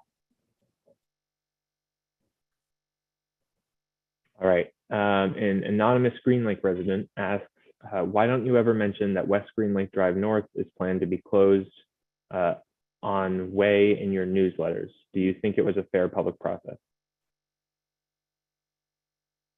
Future plans or past plans? The question says, is planned to be closed? I don't believe it's planned to be closed from here. I know that I got in a battle royale with Mayor Durkin about whether it should be opened or closed, as many residents of the city got involved as well. But do I think this is, again, an example of executive power? And we'll send out the city org chart in the follow-up email that shows you that all decisions through departments do flow through the mayor. And so if the mayor wants to make a decision, whether it's that the Parks Department should not interact with people who are experiencing homelessness or that a street should be closed, the executive does have that power to do so without input from the public. I am happy that the street is reopened. I am happy that the bike lanes are shifted towards the inside of the lake so that it kind of extends out the park a little bit, and it stops the cars from illegally parking on the shoulder that wasn't a shoulder on the Woodland Park side of the street. So do I think it was a fair public process? No. Do I think that the outcome that we finally got is better? Yes. Do I think that it should have happened faster? Absolutely. All right. Steve P asks, having spent millions already, why are the homeless camps still spread all over the Ballard area? Where are those millions going? So those millions are going into mitigation, shelter, services. There was an article in the Seattle Times just a week or so ago about a peer-reviewed study by professors about the difference between homelessness in Chicago and homelessness in Seattle. Chicago has taken a very different stance to affordable housing and housing at large, which is why they have 5 times fewer homeless people. Is housing the answer to solve all homelessness? No, it will not solve all homelessness. It will make the difference between being 5 times as bad and not. And so we are spending a lot of millions of dollars mitigating the symptoms of the root issue that we don't have enough housing. And those systems were being run through 2 different bureaucracies previously and now being run through one. And so by focusing bureaucracy in a more tangible manner, we're going to be able to see a better use of these dollars. And it's never going to solve the root of the problem unless we are actually solving for the root of the problem. And again, the 2017 McKinsey report stating the city needs to spend $200 million a year on housing. This is under the council that I sat on, under leadership that I helped lead. We are for the first time meeting that benchmark. Okay, and we are over time, so I'm going to make this the last question. Okay. John P. asks, why is daily shoplifting at QFC, Safeway, and Fred Meyer allowed to go unimpeded? It shouldn't, and it can't. And there's a responsibility between both the businesses and the government, and that needs to be bridged again. And that's part of why I roll up my sleeves and I break down the silos so everyone's having the same conversation. And if it's time that we start having that conversation with Kroger as well, happy to do that. And so thank you, Noah. I guess I'll just wrap up with a couple closing thoughts. I know that we're over time. I do want to thank everyone who attended tonight's town hall. I've really appreciated the opportunity to connect and answer direct questions that have not been edited. Hopefully next time we can meet in person, and that's totally dependent upon public health guidance. As you well know, I'm committed to building a Seattle that is inclusive and healthy, that celebrates our vibrant neighborhoods and promotes diversity, connected by dynamic public spaces and a state-of-the-art transit system, a city that supports our small businesses through economic recovery of this pandemic and beyond. If you have any questions from this evening that you'd like to discuss further, or if you have other concerns, you can always reach out to my office at dan.strauss@seattle.gov or sign up for office hours on my website. We will follow up with an email. I'm going to send that email tomorrow since we're a little bit over time. And I really want to thank you for joining me this evening. And I want to say one more time, if you'd like to meet with me, don't hesitate to reach out and sign up for office hours at my website. Tonight, we've covered issues such as homelessness, public safety, crime in District 6, support for small businesses, tree protections, and more. We've accomplished a lot in District 6 in the last year, removing the encampment at Ballard Commons without a sweep, extending that model to addressing homelessness in Woodland Park, and expanding the mobile crisis team, investing in local improvements all over District 6 and so much more. It feels like this last hour has elapsed over all of the policies that we've passed just in the last 6 months. And for many of the things we accomplished last year, you will only be able to begin to start feeling that impact now as those dollars are spent. And we must continue to meet the problems we face at the scale of the issues that we're faced with, creating plans to bring real solutions and then working together to implement them. We're doing a lot and we're getting things done for District 6. I want to thank you for attending tonight.